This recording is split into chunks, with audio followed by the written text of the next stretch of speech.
Hello again and welcome back. So this is the introduction to section 2 of the course. So we're into the main body of the course now. So this section is all about, it's the glossary, the terminology. And basically what we're doing is we're building a foundation to move forward into the course. And it's based on learning from my experience. So when I researched my sleeping issues, I was coming across terminology, words I just didn't know. I didn't know what they meant. I had to keep going back and forward. And I got a bit lost with it. So my idea is bring that forward, put that into the start of the course, and then we've got our foundation built. I'm trying to think of an analogy. So you like buying a flat pack piece of furniture. If you're a typical male like me, maybe some females do it as well, is I leave the instructions to one side and I just bash on.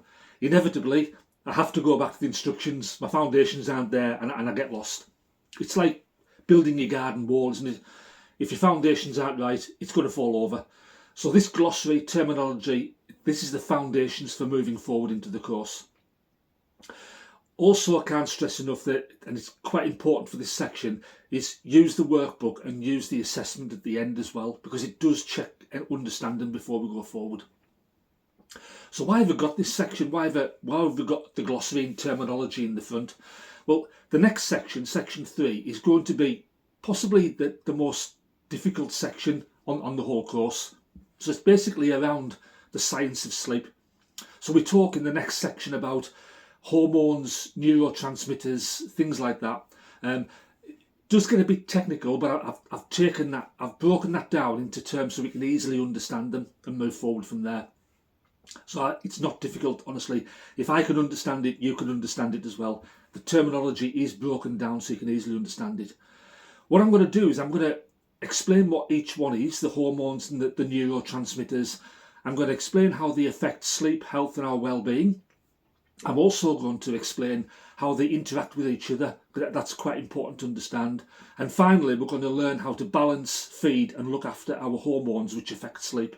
So there's some really good tools we're going to introduce to help you look after those.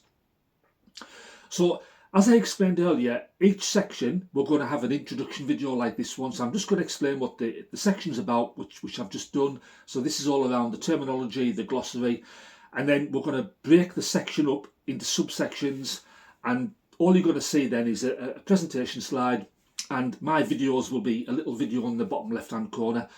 The presentation slide will have bullet points explaining the main part of the section, and then I'll explain in a lot more detail about what that section's about. So don't forget the workbook, don't forget the assessment. I'll see you on the next slide, and we're going to talk about melatonin on the first slide for this subsection. So thanks for listening again, and I'll see you on the next slide. Bye bye for now.